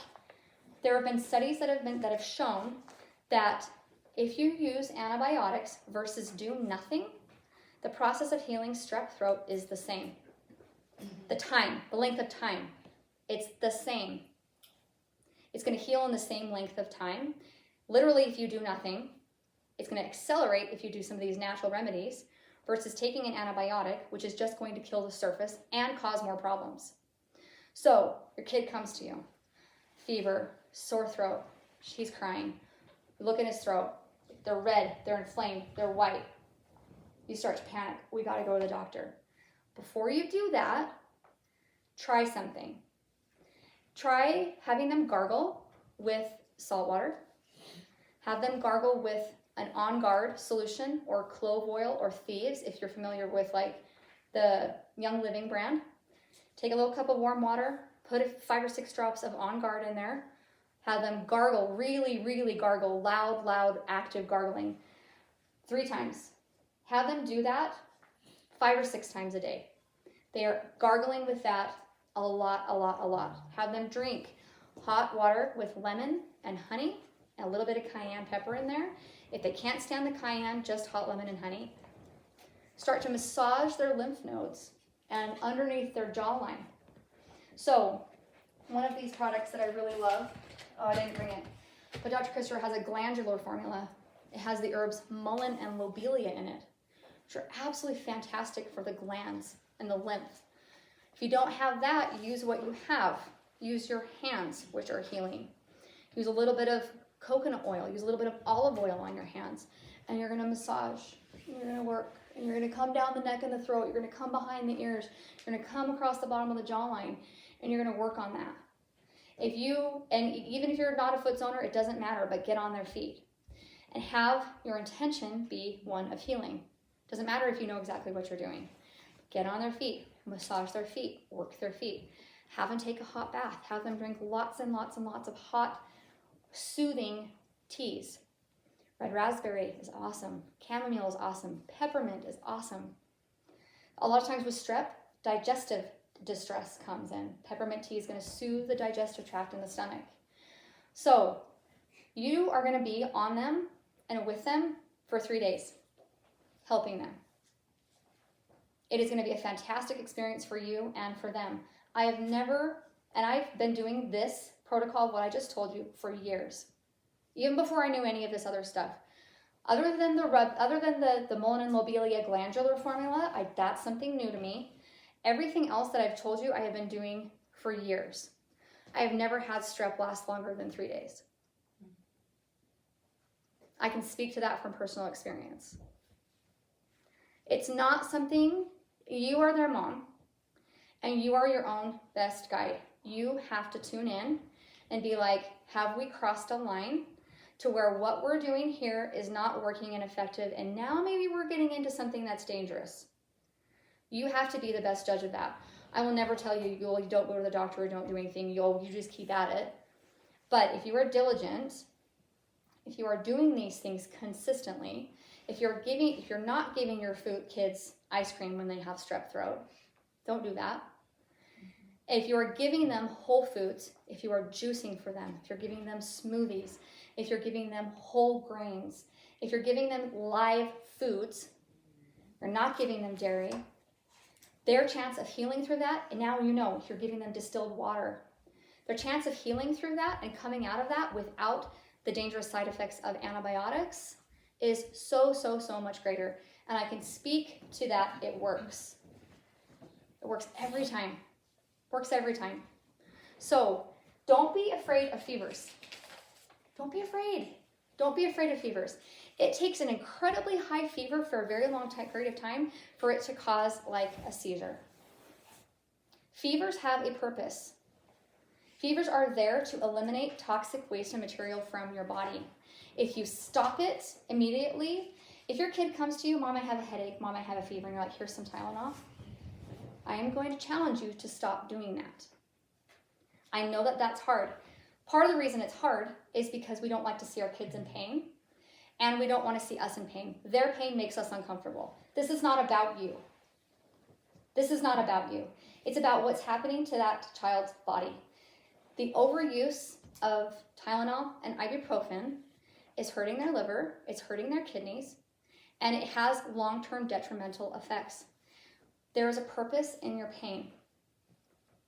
Even a headache, even discomfort associated with a fever. What's the purpose in that? Even when my daughter was crying in pain, there was a point where I decided to give her ibuprofen because I felt like she needed it because what I was doing was not enough. But I was talking to her. There is a purpose in this pain. Your body is communicating something to us. Let's dig a little deeper and figure out what that is. So your fevers are purposeful. Now, the key with a fever, it needs to stay wet and moist. If it is a dry fevers can enter into an area that is a little bit scary. So what I mean by that is that you are super hydrated. If you have a fever, you are drinking. You are drinking teas. You are drinking water. You are drinking fresh juices. You are ingesting fluid constantly. You are in a hot bath while you're drinking tea, while you're drinking water. You're getting the body to sweat and to eliminate it. Get it to that breaking point as fast as you can. What the Tylenol and the ibuprofen does, right, is it stops the process. As soon as it wears off, maybe the fever comes back because maybe it's caused by an infection or something like that. And so you're playing this game with the medication and with stopping the natural processes of the body to try to get that, to try to make sure your kid's not uncomfortable. Well, you're masking it. We all know, because we've talked a lot about emotion and energy, we all know what it looks like to buffer. What does that mean energetically? What does that mean emotionally when you are not looking at something? It's the same way with the physical body. Our physical body is trying to tell you something, and it is trying to heal. A fever is incredibly purposeful. Please don't be afraid of it. Don't be afraid of it. Your kid might cry, and they might be uncomfortable, and you might lose sleep. And you might have to stay up with a kid who is miserable and who has a fever, and that's going to be hard, and you're going to be tired. But what you are doing is you are strengthening that kid's immune system. You are getting them to realize that you have the power to heal in your own body. You are getting them to see, Mom, I'm here for you, and I'm going to help you through this. So there is a purpose in that, and a lot of cool things you can learn from that, for sure. So, I know I'm going on and on and on. I want to talk just about earaches really quick too. So earaches is another really common thing that our kids deal with. Garlic oil in the ears. Fantastic. Fantastic. This is another thing that I will speak to from a foundation of personal experience that I've been doing for years. Years and years and years and years. I came across Wally's ear oil. And it is garlic oil and an olive oil base, and I think it has echinacea in it and something else. I can't remember. Wally's, W-A-L-L-Y-S. Wally's ear oil and Wally's ear candles. Does anybody use an ear candle? You've used it? Yes, okay, those use this. So, kids get an earache. Oh my gosh, my ear hurts. Drop either the Wally's ear oil or make your own oil of garlic oil. Just plain garlic oil is going to do the trick. Garlic oil in the ear, let it sit and settle, and then you do an ear candle. They're weird, but they're cool.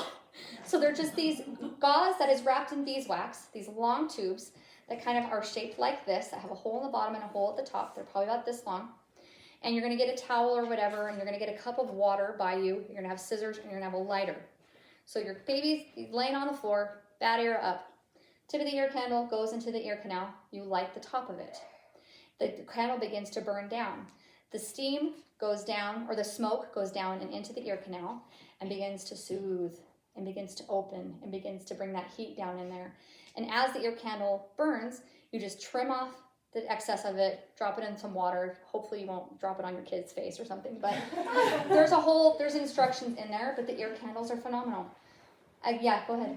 When I do them, I just poke a hole in the bottom of a paper plate. Yes, help with paper towel, yes. Just put it like this far from the head. Yeah, and what's your experience with ear candles? When have you used them? Oh, my kids love them. Yes. Like they just, they'll Yeah. say, get a pillow, you're gonna be here for a minute. Yep. Light it, and they'll sit there and just, it's cool. And that's a super common childhood ailment, right? Their favorite thing is when I cut it open and they can see the inside. Yes. But it's sucked out. Yep. They're like, oh my gosh, that was So all what do you mean sucks it out? Like eventually you just pull it out? Or So- it's for It ear goes bags. Ear- yeah. The smoke pulls it out. Pulls it out. Yeah, it's a hollow tube. Yeah. Yeah. Yeah. But it works for internal ear Uh-huh. infections. Internal ear infections, yeah.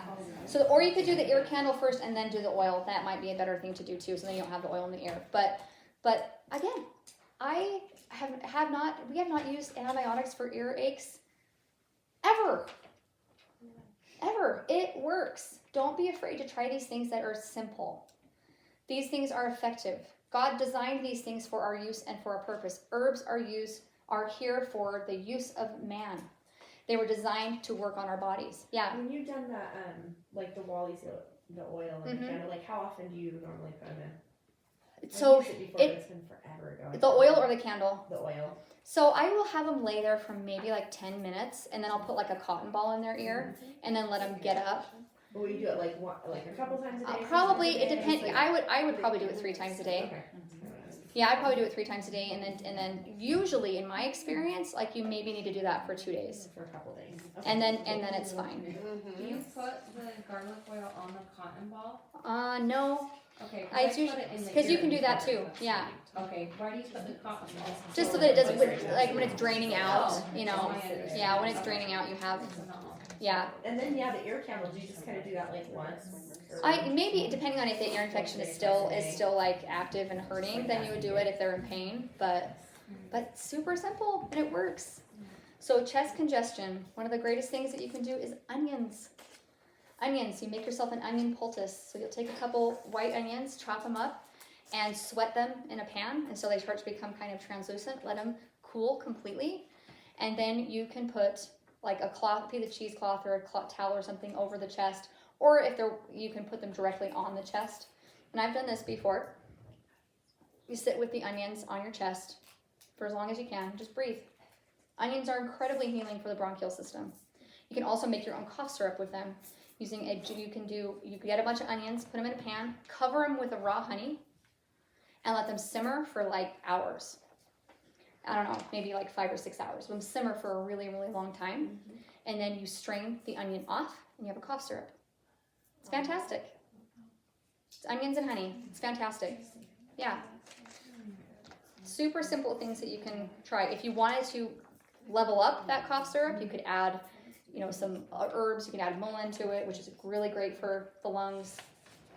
You kind of look into some other kind of things like that. Sorry, I missed Yeah. it. Did you say to do like 1 onion and how much? I would do 2 onions because they reduce quite a bit. So do 2 onions and just cover them with honey. White ones, you said? Yeah, So if you're simmering, are you adding like water?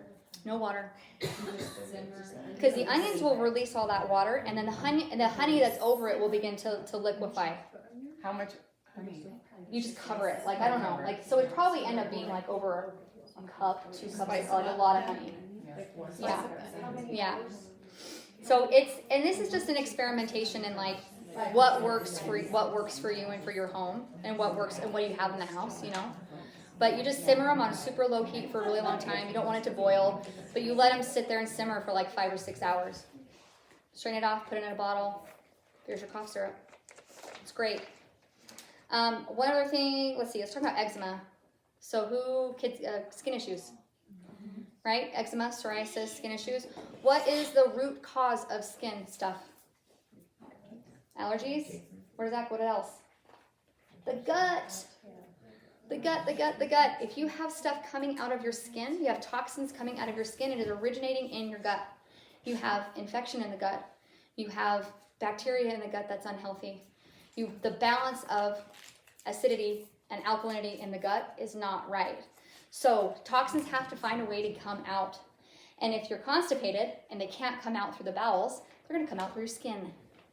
So eczema and psoriasis, all those kind of skin boils, all those kinds of stuff with the skin, is to clean it up, you've got to clean up the gut. And it takes time.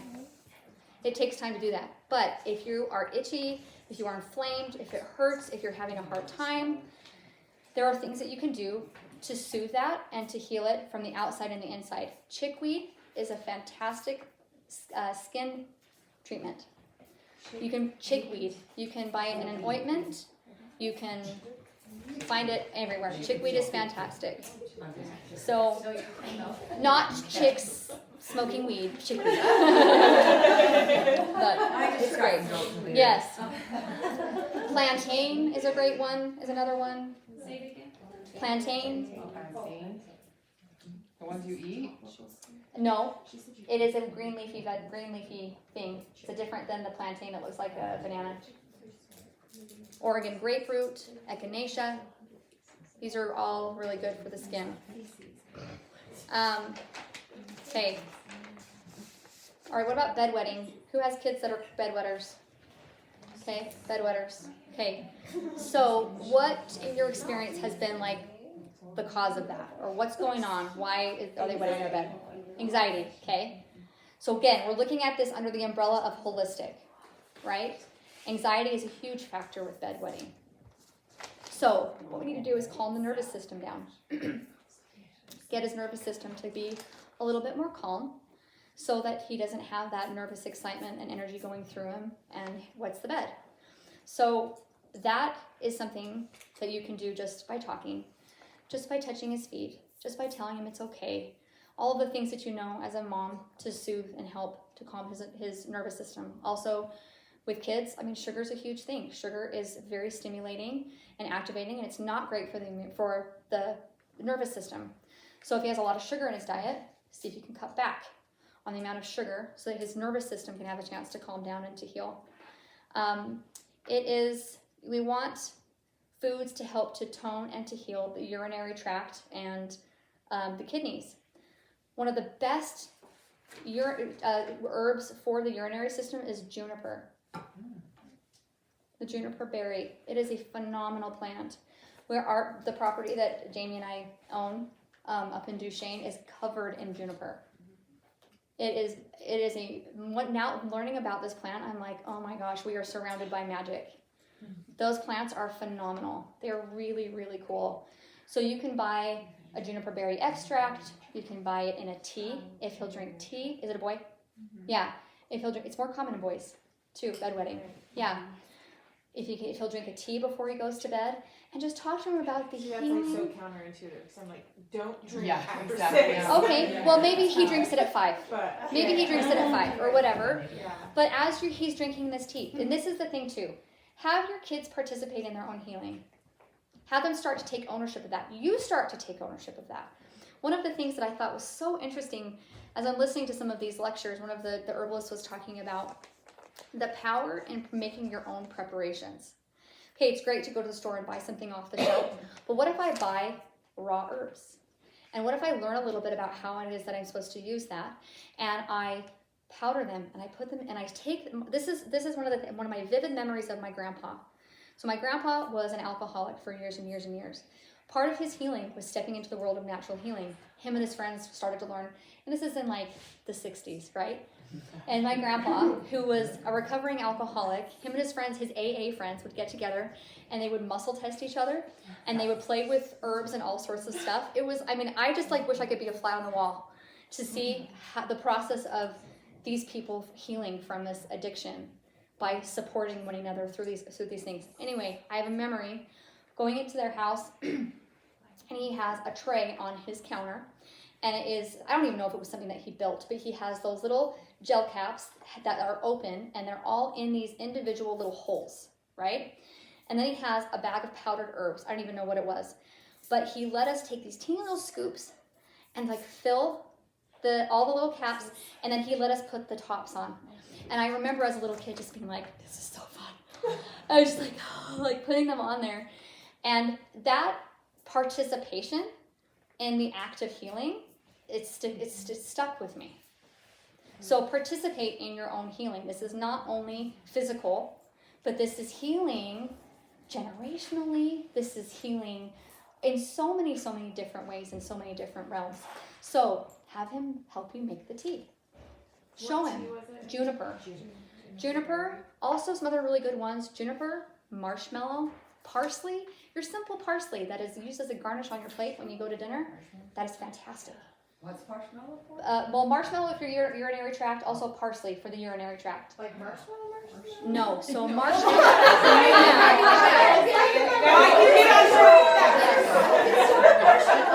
Yes. So actually, the original marshmallows was originated from this plant. So it's called marshmallow root. And the marshmallow root has kind of like a gummy effect. It soothes the whole entire system, and it has that really soothing kind of like effect to it. I'm missing the word, but no. I know. I'm sorry, but there's some fantastic herbs for the urinary tract, and that's what. So along with calming the nervous system, healing and toning the urinary tract, so that he has the strength there to hold on, having him sleep on his side. If he rolls over onto his back during the night, there's actually a greater chance that he's going to have an accident, which is kind of hard. But maybe you can make a little bolster or something and roll it and stick it underneath his back so he stays on his side. So have him stay on his side. Be calm. Be loving. Soothing, it's okay, and have him participating in the act of his own healing. Take him to the store. Let's find these herbs. We're going to try this and just see how it goes. And even if your herbs in a little tea bag, let's warm up the water. Don't use the microwave. Warm up your water on the stove in a tea kettle and put that bag in the cup and let him pour it over. And then we're going to wait and we're going to sit and we're going to let it steep for 5 or 6 or 7 minutes. And then we're going to drink it and we're going to taste it. Herbs are bitter. He can add a little honey to it, so it's not quite so bitter. One thing that I have found, our bodies need bitter. Bitter is healing. 2 minutes, okay. Bitter is super healing. So these herbs are bitter, and as you take them more, your body will become acclimatized to the taste of them. And we need it. Bitter is super healing. So, okay. I have something for all of you. So my friend that is an herbalist, she makes her own. She has decided that what she's going to do with her knowledge now is make teas. So she makes her own tea blends, and she made a little sample pack for all of you. And this one's called Mama Bear, because of which I thought was so fitting. We're all these mamas here. So it's red raspberry leaf, nettle, dandelion, rose hips, alfalfa, oat straw, and ginger. The specifics of these, if you want to talk to me after, I can talk to you about the specific qualities of these herbs that are in this. But just trust that your body needs this. Your body will love it. Your body will thank you for it. This is fantastic.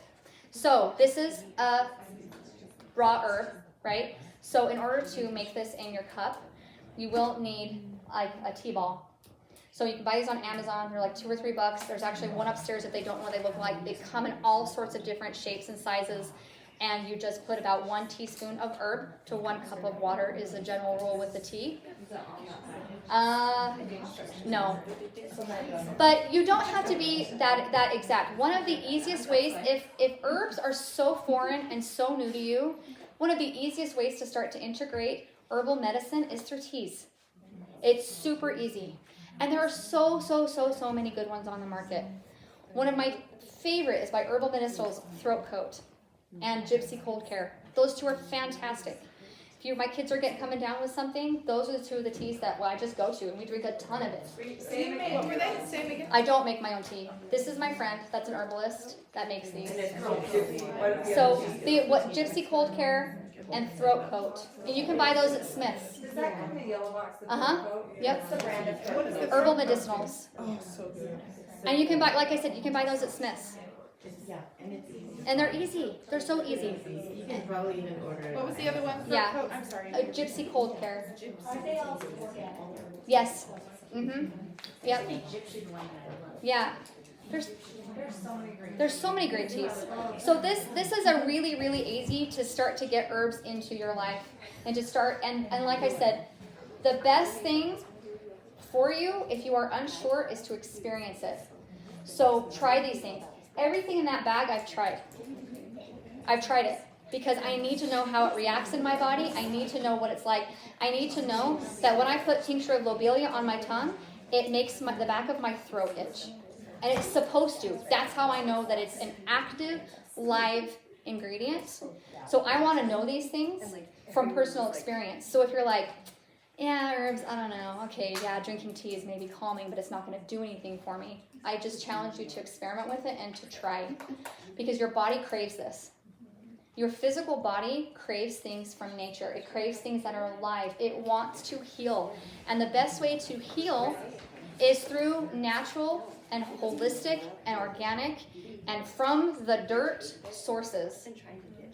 So, as you can tell, I love this subject. I'm passionate about it. Tana? The thing I'd like to also add to that is, where did pharmaceutical meds come from? Right. It came from somewhere.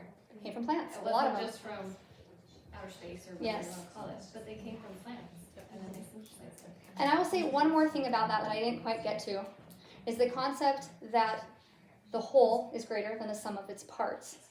When you break down a plant into its chemical constituents, you are not getting it in its whole state. Plants are not going to hurt you.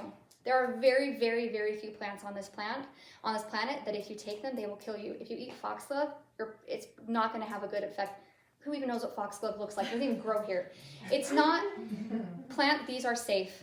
These are safe, they are effective, and they work, and they are in their whole state. Did you know that the vitamin B12 wasn't even discovered until the 1950s? Who knows? Maybe it'd be B742. Like the scope of things that we don't know about the world is so vast and so far-reaching and so more than what we do know.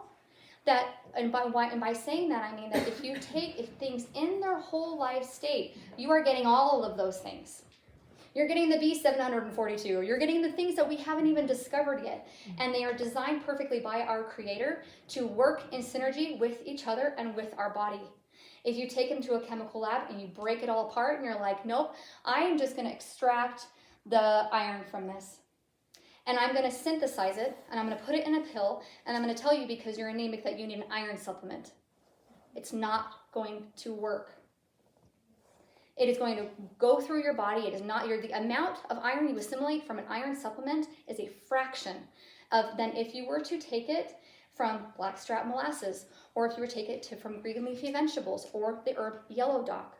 Super high in iron. Because it is working in synergy with all of the other chemical constituents in there. And it's alive. And your body is alive. So, that was a lot of information. And we could just go and go. But I am so grateful to be able to share this thing that I feel so strongly about. You're so passionate. And I am. I'm super passionate about it. And part of the passion is, and this is where we talked a lot about the brain blocks, is me thinking, I'm going to offend somebody. I'm going to hurt somebody's feelings. I'm going to say something that I shouldn't. So if I have Just know that that was not my intention. You are on your own journey and you're on your own path. And if that leads you to all the doctors in the world, then honor that, and I wish you the best. It is my desire for each one of you that you open your heart and you open your mind to some different options. That we can live a life that is healing. That is healing, not only for us, but for the generations that come. As we heal our bodies, as we heal the things that are wrong with us and things that are going on with us, we heal generations to come. And this is a fantastic way to do that. So I love you. I'm so grateful to be here. Thank you for hearing me. And take some Mama Bear with you. Also, I included her business card because I don't make teas. She makes teas. And she makes some good ones. So if you want to take one of those,